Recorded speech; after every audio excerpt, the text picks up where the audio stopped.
ఒక్కసారి కొమ్మూరి గోల్డ్ కి కాల్ చేయండి. తాకట్లో ఉన్న మీ బంగారాన్ని విడిపించి మార్కెట్ ప్రైస్ కి వాళ్ళు కొనుక్కుని మిగతా డబ్బులు మీకు ఇచ్చేస్తారు. ప్రస్తుత పశ్చిమాసియా యుద్ధ ఉద్రిక్తతల నేపథ్యంలో హర్మూజ్ జలసంధి మూసివేత అంశం మళ్ళీ అంతర్జాతీయ రాజకీయాల్లో చర్చనీయాంశంగా మారింది. ఇరాన్ అమెరికా మధ్య ఉద్రిక్తలు పెరిగినప్పుడు లేదా ప్రాంతీయ యుద్ధ పరిస్థితులు తీవ్రతం అయినప్పుడు ఇరాన్ తరచుగా ఈ జలసంధిని మూసివేస్తామని హెచ్చరిస్తూ వస్తుంది. ప్రస్తుతం జరుగుతున్న యుద్ధ పరిణామాల నేపథ్యంలో తమ దేశంపై అమెరికా ఇజ్రాయెల్ యుద్ధం కొనసాగించిన తన చమురు ఎగుమతులను అడ్డుకునే చర్యలు చేపట్టిన హర్మూజ్ జలసంధిని మూసివేయడం కూడా ఒక ఎంపికగా భావించవచ్చని ఇరాన్ ముందే ప్రపంచానికి సంకేతాలు ఇచ్చింది. అన్నట్టుగానే ప్రస్తుతం పశ్చిమాసియాలో కొనసాగుతున్న యుద్ధ ఉద్రిక్తల నేపథ్యంలో హర్మూజ్ జలసంధి పరిస్థితి అత్యంత సంక్లిష్టంగా మారింది. అమెరికా ఇజ్రాయెల్ సంయుక్త దాడుల ఇరాన్పై జరిగిన తర్వాత ఇరాన్ రెవల్యూషనరీ గార్డ్స్ ఈ కీలక సముద్ర మార్గాన్ని నియంత్రణలోకి తీసుకొని ఈ జలసంధి గుండా ప్రయాణం చేస్తే నౌకలకు ప్రమాదకరమని హెచ్చరించింది. సో ఈ హెచ్చరికల తర్వాత అనేక అంతర్జాతీయ షిప్పింగ్ కంపెనీలు తమ నౌకలను ఈ మార్గం ద్వారా పంపడం నిలిపివేశాయి. ఫలితంగా జలసంధి కూడా జరిగే వాణిజ్య రవాణా దాదాపుగా నిలిచిపోయింది. 99%. గత కొన్ని రోజులుగా సముద్ర రవాణా 80% వరకు తగ్గిపోయినట్లు కూడా అంతర్జాతీయ నివేదికలు చెప్తున్నాయి. అనేక ట్యాంకర్లు గల్ఫ్ ప్రాంతంలోనే నిలిచిపోయాయి. మరొక పక్క విశాఖ పోర్ట్ నుంచి బయలుదేరి వెళ్లిన అనేక సరుకు రవాణా నౌకలు సముద్రంలో వెనుతిరిగి తమ యథాస్థానానికి బయలుదేరాయి. ఇలా వాణిజ్య నౌకలు తిరిగి వెనక్కి రావడం చరిత్రలో ఇదే తొలిసారి అని పోర్టు అధికారులు అభిప్రాయపడుతున్నారు. ఇదిలా ఉంటే తిరిగి వచ్చిన రవాణా సరుకు మొత్తం ఓడరేవుల్లో నిల్వ ఉంచడం సాధ్యం కాదని ప్రభుత్వం భావిస్తోంది. దీంతో భారత వాణిజ్యం పెద్ద ఎత్తున నష్టాలు ఎదుర్కోవాల్సి వస్తుంది. ఈ యుద్ధ పరిణామాలతో భారత్లోనే కాదు ప్రపంచ చమురు మార్కెట్లో కూడా కల్లోలం నెలకొంది. హర్మూజ్ జలసంధి గుండా ప్రపంచ చమురు సరఫరాలో సుమారు 20% వరకు రవాణా జరుగుతుండటంతో రవాణా ఆగిపోవడం చమురు ధరలను పెంచే పరిస్థితిని తీసుకొచ్చింది. ఇప్పటికే అంతర్జాతీయ మార్కెట్లో బ్రెంట్ క్రూడ్ ధరలు పెరుగుతున్నాయి. కొన్ని దేశాలు తమ చమురు ఉత్పత్తిని తగ్గించుకోవాల్సి వచ్చినట్టు కూడా సమాచారం. అలాగే అనేక నౌకలకు బీమా కంపెనీలు వార్ రిస్క్ కవరేజ్ నిలిపివేయడంతో సముద్ర వాణిజ్యం మరింత మందగించింది. ఈ పరిస్థితి కొనసాగితే ప్రపంచ ఇంధన సరఫరా వాణిజ్య వ్యవస్థలపై పెద్ద ప్రభావం పడే ప్రమాదం ఉందని కూడా నిపుణులు హెచ్చరిస్తున్న పరిస్థితి. అయితే ఇరాన్ అధికారికంగా జలసంధిని పూర్తిగా మూసివేసినట్లు కొన్నిసార్లు ఖండించినప్పటికీ భద్రతా ప్రమాదాల కారణంగా అనేక నౌకలు ఈ మార్గాన్ని ఉపయోగించడం మానేయడంతో ప్రస్తుతం ఇది డీఫాక్టో మూసివేత పరిస్థితిలో ఉందని కూడా చెప్పుకుంటున్నారు. అంటే అటు వెళ్ళాలంటే కొంచెం భయపడుతున్న సిచ్యువేషన్, మూసేలేదు దారి. కానీ సైనిక నిపుణుల అభిప్రాయం ప్రకారం ఇరాన్ సముద్ర మైన్లు, యాంటీ షిప్ క్షిపణులు, డ్రోన్స్, వేగవంతమైన స్పీడ్ బోట్లు వంటి ఆయుధాలను ఉపయోగించి తాత్కాలికంగా సముద్ర రవాణాను అడ్డుకునే ప్రయత్నం చేస్తే జలసంధి వెడల్పు చాలా తక్కువగా ఉండడం వల్ల ఇరాన్కు వ్యూహాత్మకంగా ఇది కొంత ప్రయోజనం కల్పిస్తున్నప్పటికీ ఇరాన్ పూర్తిగా ఈ మార్గాన్ని మూసివేస్తే అది అమెరికా, పశ్చిమ దేశాల నౌకాదళాలతో నేరుగా పెద్ద స్థాయి సైనిక ఘర్షణకు దారితీసే అవకాశం మరింత పెరిగే అవకాశం ఉంది. సో పశ్చిమాసియాలోని పర్షియన్ సింధు శాఖను ఓమన్ సింధు శాఖతో కలుపుతూ మహాసముద్రాలకు దారితీసే హర్మూజ్ జలసంధి ప్రపంచంలోని అత్యంత వ్యూహాత్మక సముద్ర మార్గాల్లో ఒకటిగా పరిగణించబడుతుంది.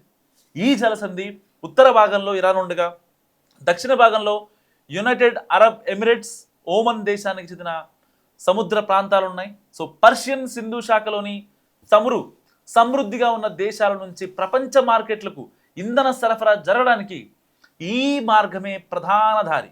అందువల్ల దీన్ని ప్రపంచ ఆర్థిక వ్యవస్థకు కీలకమైన చోక్ పాయింట్ అని కూడా నిపుణులు పేర్కొంటున్న పరిస్థితి. హర్మూజ్ జలసంధి సుమారు 167 కిలోమీటర్ల పొడవు కలిగి ఉండగా వెడల్పు కొన్ని చోట్ల 52 కిలోమీటర్లు, మరికొన్ని చోట్ల కేవలం 21 మీటర్లకు మాత్రమే ఉంటుంది. సో ఇంత సన్నని సముద్ర మార్గం ద్వారా ప్రపంచంలోని అతిపెద్ద ఆయిల్ ట్యాంకర్లు ప్రయాణించడం వల్ల ఇది అంతర్జాతీయ సముద్ర రవాణాలో అత్యంత కీలక ప్రాంతంగా మారింది. పర్షియన్ సింధు శాఖలోని Saudi Arabia, Iran, Iraq, Kuwait, Qatar, United Arab Emirates వంటి దేశాలు తమ చమురు ఎగుమతుల కోసం ప్రధానంగా ఈ జలసంధిపైనే ఆధారపడుతున్నాయి.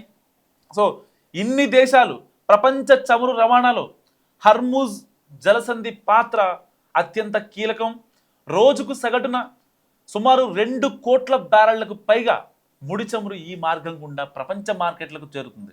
ఇది ప్రపంచం మొత్తం చమురు వినియోగంలో దాదాపు 5వ వంతు. అంతేకాకుండా ప్రపంచం ధృవీకృత న్యాచురల్ గ్యాస్ సరఫరాలో కూడా ఎక్కువ శాతం ఈ మార్గం ద్వారానే రవాణా జరుగుతుంది. ఖతార్ వంటి దేశాలు తమ సహజ వాయువు ఎగుమతులకు పూర్తిగా ఈ మార్గం పైన ఆధారపడుతున్నాయి. Center for Strategic and International Studies నివేదిక ప్రకారం పర్షియన్ సింధు శాఖ నుంచి ప్రతిరోజు 1,70,00,000 బ్యారెళ్ల చమురు జలసంధి ద్వారా రవాణా అవుతుంది. ఇది మొత్తం ప్రపంచ వాణిజ్య చమురులో దాదాపుగా 40%.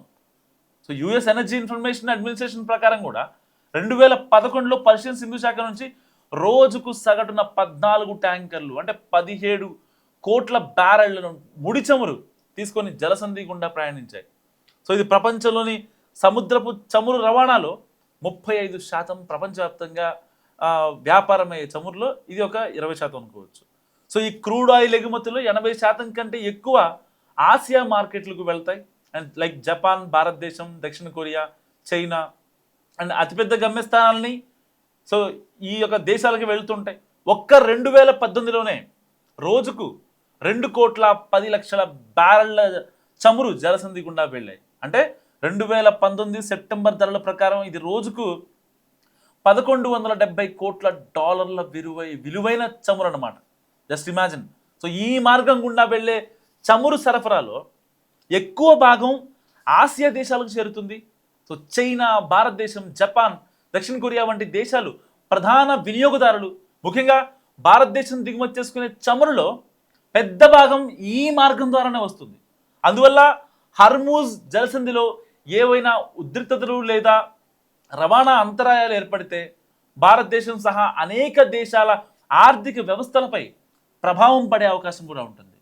హర్మూజ్ జలసంధి అంతర్జాతీయ సముద్ర మార్గం అయినప్పటికీ ఇది ఇరాన్, ఓమన్ దేశాల ప్రాదేశిక జలాల గుండా వెళ్తుంది. అందువల్ల నౌకలు ఈ మార్గం గుండా ప్రయాణించేటప్పుడు ఐక్యరాజ్య సమితి సముద్ర చట్టంలో పేర్కొన్న ట్రాన్సిట్ పాసేజ్ నిబంధనలను అనుసరిస్తాయి.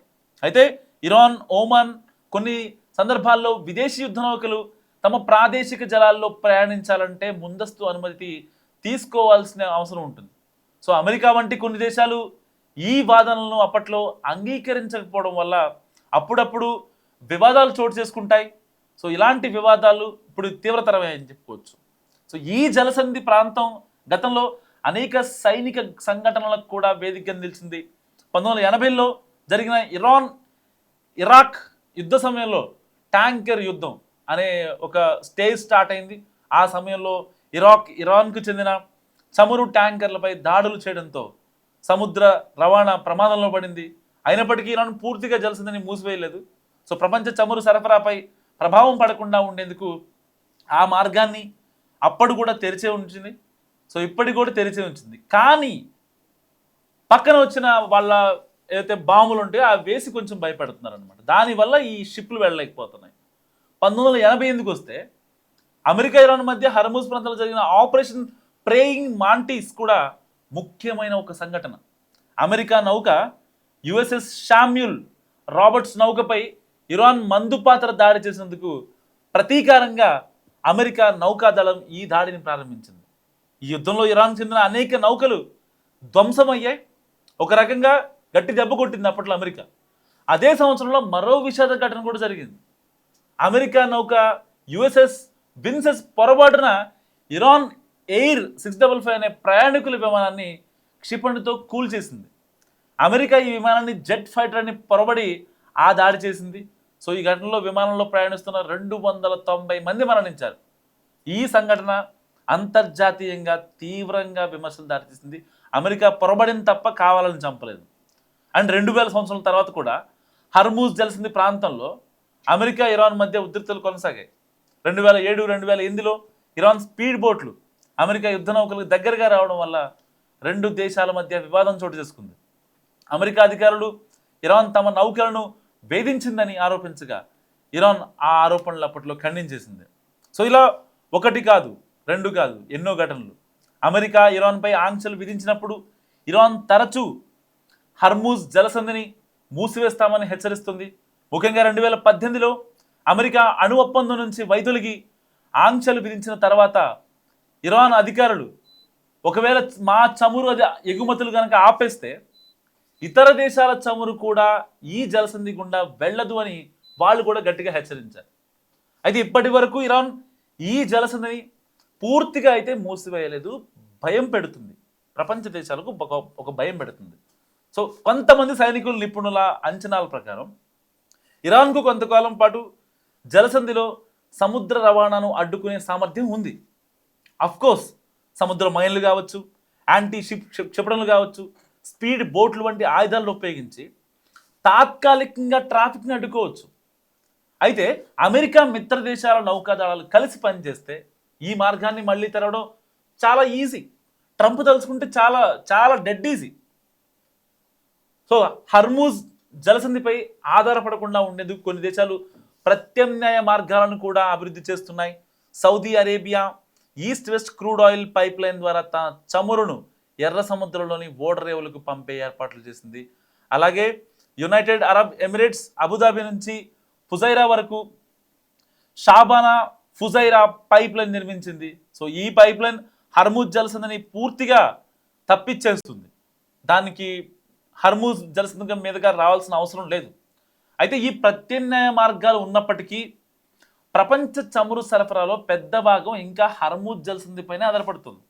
అందువల్ల ఈ ప్రాంతంలో ఏవైనా రాజకీయ లేదా సైనిక ఉద్రిక్తతలు పెరిగితే ప్రపంచ చమురు ధరలు పెరగడం, అంతర్జాతీయ వాణిజ్య ప్రభావితం అవడం వంటి పరిణామాలు తలెత్తే అవకాశం ఉంది. సో ఏది ఏమైనప్పటికీ మొత్తానికి హర్మూజ్ జలసంధి ప్రపంచ ఇంధన భద్రతకు ఒక కీలకమైన సముద్ర మార్గం. చిన్నదైనప్పటికీ ప్రపంచ ఆర్థిక వ్యవస్థపై దీని ప్రభావం చాలా పెద్దది. అందుకే ఈ ప్రాంతంలో శాంతి భద్రత కొనసాగడం అంతర్జాతీయ సమాజానికి అత్యంత ముఖ్యమైన విషయం. ఇప్పుడు పశ్చిమాసియాలో ఉన్న యుద్ధ వాతావరణంతో ఇరాన్ ఈ జలసంధిని మూసివేసి ప్రపంచ వాణిజ్యానికి పెద్ద సవాల్ విసిరిందని చెప్పాలి. సో ప్రస్తుతం హర్మూజ్ మార్గం చాలా ప్రమాదకరంగా మారడంతో అనేక అంతర్జాతీయ షిప్పింగ్ కంపెనీలు తమ ట్యాంకర్లను ఆ ప్రాంతం గుండా పంపడాన్ని తగ్గిస్తున్నాయి. దీనివల్ల చమురు మాత్రమే కాకుండా గ్యాస్, ఇతర సరుకు రవాణా కూడా ఆలస్యం అవుతుంది. ఫలితంగా ప్రపంచవ్యాప్తంగా ఇంధన ధరలు పెరగడం, రవాణా ఖర్చులు అధికమవడం, కొన్ని దేశాల్లో పెట్రోల్ డీజిల్ ధరలు అధికంగా పెరగడం అండ్ స్టాక్ మార్కెట్ల పతనం వంటి ప్రభావాలు కనిపించి అనేక దేశాల ఆర్థిక వ్యవస్థలు చిన్న భిన్నం అయ్యే అవకాశం ఉందని కూడా నిపుణులు చాలా గట్టిగా హెచ్చరిస్తున్న పరిస్థితి. సో ఈ జలసంధి గురించి మీరేమనుకుంటున్నారో మస్తుగా కామెంట్ చేయండి.